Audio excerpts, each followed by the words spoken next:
안녕하세요. 테슬라 주주분들 어서 오세요. 오늘은 조금 아픈 얘기부터 시작해 보겠습니다. 최근 콕스 오토모티브에서 11월 미국 전기차 판매 데이터를 발표했는데요. 테슬라 판매량이 39,800대, 작년 11월 대비 23% 감소했습니다. 2022년 1월 이후 가장 낮은 수치라고 하니까 숫자만 보면 충격적인 건 맞죠. 그래서 언론에서는 바로 이런 헤드라인이 나옵니다. 테슬라 성장 신화 끝났다. 근데 우리 같은 투자자는 거기서 멈추면 안 되죠. 숫자 하나만 보고 겁먹는 게 아니라 왜 줄었는지를 봐야 합니다. 차가 갑자기 별로가 돼서일까요? 브랜드 인기가 떨어져서일까요? 그게 아니라 정책의 변화가 핵심입니다. 지난 9월 말부터 트럼프 행정부 기조와 맞물리면서 최대 7,500달러 전기차 보조금이 사라졌어요. 우리 돈으로 거의 1,000만 원이죠. 여러분, 이 상황을 한번 떠올려 보세요. 어제까지 5천만 원 하던 차가 오늘 갑자기 6천만 원이 됐습니다. 당장 차가 급한 게 아니라면 지갑 닫는 게 당연한 경제 논리죠. 이건 테슬라가 안 좋아서가 아니라 소비 심리가 얼어붙은 것입니다.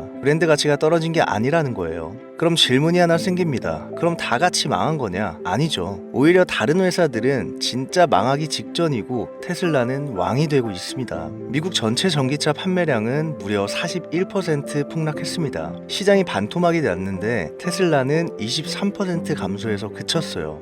남들이 100대 팔던 게 50대로 줄 때 테슬라는 100대에서 77대로 줄어든 수준입니다. 그 결과가 뭐냐? 테슬라의 시장 점유율이 43%에서 56.7%로 치솟았습니다. 과반을 그냥 넘어버렸죠. 보조금이라는 계급장을 떼고 순수하게 상품성과 가격 경쟁력으로만 붙어보니까 소비자들은 결국 누구를 선택했냐? 테슬라였습니다. 그래서 저는 지금의 판매량 감소를 후퇴가 아니라 시장 정화 과정에서 진짜 1등만 살아남는 단계라고 보고 있습니다. 테슬라의 독주를 보여주는 상징적인 사건이 하나 있습니다. 중국 전기차 시장의 무서운 신예 샤오펑이라고 들어보셨죠? 테슬라의 강력한 라이벌로 꼽히는 회사입니다. 이 샤오펑의 CEO 허샤오펑이 최근 자존심 다 내려놓고 미국 실리콘밸리로 날아왔습니다. 왜 왔을까요? 바로 테슬라의 최신 자율주행 FSD를 직접 타보려고 온 겁니다. 이 사람이 1년 전에 FSD 12 버전을 탔고 이번에는 FSD 14.2와 로보택시를 다시 체험했습니다. 그리고 이런 말을 했죠. 1년 전에는 운전 잘하는 기사님 수준이었다면 지금은 거의 레벨 4, 운전자가 신경을 꺼도 되는 수준이다. 샌프란시스코 복잡한 도심을 5시간이나 돌아다녔는데 일반 모델 3든 로보택시든 소프트웨어가 똑같이 매끄럽게 돌아가서 편하게 몸을 맡길 수 있었다고 고백을 합니다. 경쟁사 CEO 입에서 이런 말이 나오면 사실 게임은 이미 기울어진 겁니다. 더 중요한 건 그 다음입니다. 허샤오펑이 결국 우리도 테슬라를 따라가겠다라고 선언을 합니다. 그동안 전기차 업계에는 이런 고정관념이 있었죠. 라이다 같은 비싼 센서 없이는 완전 자율주행은 불가능하다. 일론 머스크가 사람도 눈 2개로 운전하는데 차도 카메라면 충분하다면서 과감히 라이더를 떼버렸을 때 전 세계 전문가들이 다 비웃었습니다. 사람 목숨 가지고 도박한다. 그런데 결과는 어떻게 됐습니까? 라이더를 주렁주렁 달고 있는 차들은 여전히 버벅이고 카메라만 단 테슬라는 고속도로, 시내 어디든 쌩쌩 달리고 있습니다. 결국 샤오펑도 2025년 모델부터 라이더를 버리고 테슬라처럼 카메라 중심 시스템으로 전환하기로 했습니다. 이게 왜 중요하냐? 기술 철학이 틀렸다는 걸 인정하고 이제 와서 따라잡겠다고 뛰어드는 입장과 이미 수년간 데이터를 쌓아온 테슬라의 입장, 이 격차는 이제 좁힐 수 있는 차이가 아니라 구조적인 격차가 됐다고 보는 게 맞죠. 이제 우리 장기 투자자분들이 제일 반길만한 얘기를 하나 해드리겠습니다. 바로 스페이스X입니다. 스페이스X는 일론 머스크가 가진 또 하나의 보물인데 어떤 면에서는 테슬라보다 더 큰 잠재력을 가진 우주 기업이라고 보셔도 됩니다. 많은 분들이 이렇게 말씀을 하세요. 나는 테슬라 주주인데 스페이스X가 잘 되는 게 나랑 무슨 상관이냐? 근데 이게 진짜 큰 착각일 수가 있습니다. 머스크는 평소에도 이런 말을 자주 합니다. 나를 믿고 가장 힘든 시기를 버텨준 테슬라 주주들을 절대 잊지 않겠다. 특히 공매도 공격 속에서도 주식을 안 팔고 버텨준 개인 주주들에 대한 애정이 굉장히 깊습니다. 그래서 요즘 내부 소식통과 인플루언서들 사이에서 스페이스X 상장 시 테슬라 주주에게 돌아갈 수 있는 혜택 시나리오가 3가지 정도 돌고 있어요. 첫 번째, IPO 우선 물량 배정입니다. 스페이스X가 상장할 때 5%에서 10% 정도 지분을 따로 떼어놓고 5년 이상 장기 보유한 테슬라 주주들에게 먼저 살 수 있는 권리를 주는 방식입니다. 미국식으로 말하면 상장하자마자 점프할 주식 주식을 공모가로 살 수 있는 기회인 거죠. 사실상 현금을 쥐어주는 거나 마찬가지입니다. 두 번째, 상장 전 프리 IPO 투자 기회. 상장하고 나면 너무 비싸지니까 상장 직전에 지금 장외 가격 수준으로 먼저 들어갈 수 있게 테슬라 주주에게만 문을 열어주는 그림입니다. 이건 원래 기관 투자자, 억만장자들만 들어가던 영역인데 이걸 테슬라 주주에게 나눠줄 수 있다는 얘기가 나오고 있는 겁니다. 세 번째, 이게 진짜 대박인데요. 테슬라가 배당 대신 스페이스 X 주식을 쏴주는 방식입니다. 테슬라가 가진 현금으로 스페이스 X 지분을 왕창 매입하고 테슬라 100주 들고 계신 분께 스페이스 X 1주씩 드립니다. 이런 식으로 보너스 배당을 할 수도 있다는 거죠. 내 통장에 돈 한 푼 안 나가는데 스페이스 X 주주가 되어버리는 구조입니다. 어떤 방식이 되든 중요한 포인트는 하나예요. 테슬라 주주라는 이유만으로 우주시대에 엄청난 티켓을 받을 가능성이 있다는 거고, 지금 주가가 답답하다고 중간에 던져버리면 나중에 이런 기회들이 눈앞을 스쳐 지나갈 수 있다는 점입니다.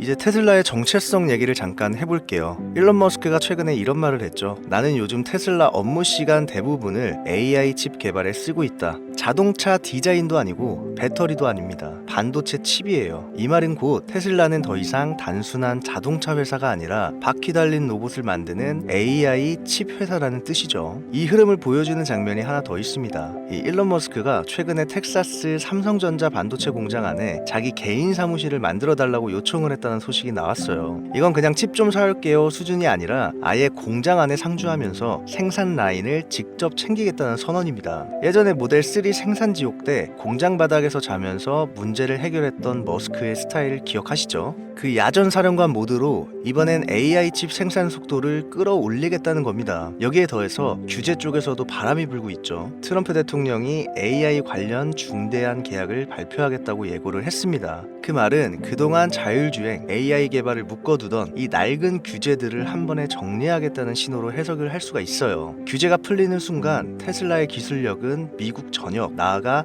전 세계로 훨씬 더 빠르게 퍼질 수 있습니다. 거기에 일론 머스크의 AI 회사 xAI도 움직이고 있는데요. 엘살바도르 정부와 손잡고 나라 전체 공립학교 학생 100만 명에게 AI 튜터, 그록을 보급하겠다는 계획이죠. 이건 단순 교육 프로젝트가 아닙니다. 이 국가 단위로 AI를 깔고 데이터를 쌓은 다음에 이 기술을 다시 휴머노이드 로봇, 옵티머스, 자율주행, 로보택시에 얻는 거대한 생태계 실험이라고 보시면 됩니다. 자동차, 로봇, 우주, 교육, 국가 시스템까지 이 테슬라, 스페이스X, xAI 이 생태계가 하나의 그림으로 이어지고 있다는 거죠. 물론 좋은 얘기만 있는 건 아닙니다. 아쉬운 소식도 하나 짚고 넘어가야죠. 많은 분들이 기대하셨던 기능이 있습니다. 바로 사이버 트럭 배터리로 집 전체 전기를 공급하는 파워쉐어 기능인데요. 이 기능이 파워월 연동 문제 때문에 2026년 중반으로 출시가 미뤄졌습니다. 단기적으로 보면 또 밀렸네 라고 느낄 수 있는데 저는 이걸 이렇게 봅니다. 테슬라는 대충 내놓고 나중에 수습하는 회사가 아니라 시간이 걸려도 완성도를 우선하는 회사라는 거죠. 여러가지 구형 전력망, 파워월 모델과의 완벽한 호환을 위해 테스트를 더 하는 거고, 소비자 입장에서는 결국 더 완성도 높은 제품을 받게 되는 셈입니다. 1, 2년 지연은 테슬라의 10년, 20년 그림 전체를 놓고 보면 정말 찰나의 시간입니다. 자, 지금까지 영상 보고 계신 분들이라면 이제 테슬라에 대한 의심들은 거의 다 내려놓으셨을 거라 믿습니다. 사실 90년대 초반에도 똑같았어요. 인터넷 처음 나왔을 때 사람들이 뭐라 그랬냐면 이걸 어디에 써? 이게 왜 필요해? 이런 얘기 많이 했죠. 근데 결국 그 인터넷이 세상 모든 걸 바꿔버렸잖아요. 지금 우리가 보고 있는 AI랑 로봇의 결합도 똑같습니다. 아니, 그 이상으로 올라갈 거예요. 앞으로 이 기술이 세상을 바꾸고 그 과정에서 어마어마한 수익이 나올 거예요. 그리고 그 중심에 있는 회사가 바로 테슬라입니다. 근데 제가 하고 싶은 말은 테슬라 무조건 들고 가세요 이런 식의 단순한 멘트가 아닙니다. 제가 말하는 테슬라는요, 앞으로 5년, 10년, 20년 동안 적게는 생활비에서 크게는 진짜 수십억까지 평생 우리 삶을 책임질 수 있는 자산으로 보셔야 한다는 거예요. 이건 그냥 한 번 사고 끝내는 종목이 아니라 평생 계좌 핵심 자산으로 가져가야 하는 종목입니다. 근데 또 현실적으로 생각해보면 지금 당장 매달 나가는 고정비, 애들 교육비, 생활비 이런 것도 해결해야 되잖아요. 그래서 필요한 게 뭐냐? 바로 포트폴리오입니다. 장기적으로 테슬라 같은 미래 자산을 가져가면서 단기적으로는 지금 내 시드를 빠르게 늘려줄 전략도 같이 가져가야 한다는 거죠. 근데 이 기준이 없으면 어떻게 돼요? 이 종목 좋다 그러면 사고, 저 종목 난리 나면 또 사고, 결국 세력들 물량 정리할 때 위에서 받아주고 시장이 빠질 때 공포 와서 밑에서 던지고, 이거 몇 년째 반복하시는 분들 분명 있으실 겁니다. 이 악순환 끊으시려면 무조건 공부하셔야 됩니다. 자, 그래서 제가 준비한 게 있습니다. 지금 화면 보시면 책 한 권이 보이실 텐데요. 이 책이 뭐냐면 이 종목 사세요, 저 종목 사시면 돈 법니다, 이런 책이 아니고요. 아예 해외 주식을 처음 접하시는 완전 초보자분들도 바로 이해하실 수 있게 구성한 해외 주식 교과서 같은 책입니다. 표지에 딱 적혀 있죠. 연금은 국내, 노후는 해외. 이 말이 진짜 중요합니다. 우리가 지금 받는 월급, 세금, 연금은 전부 국내 기준으로 돌아가는데 정작 우리가 노후에 써야 할 자산은 이미 글로벌 시장 중심으로 움직이고 있다는 거예요. 전 세계 자본이 어디로 흐르는지, 왜 지금 투자자라도 해외 시장 구조를 이해해야 하는지, 이걸 사례 중심으로 아주 쉽게 정리해 놓았습니다. 보통 해외 투자 책들 보면 경제 얘기 잔뜩 하고 기술적 분석 잔뜩, 읽고 나면 그래서 어떻게 하라는 건데, 이런 느낌 많이 드시죠? 근데 이 책은 실전 중심입니다.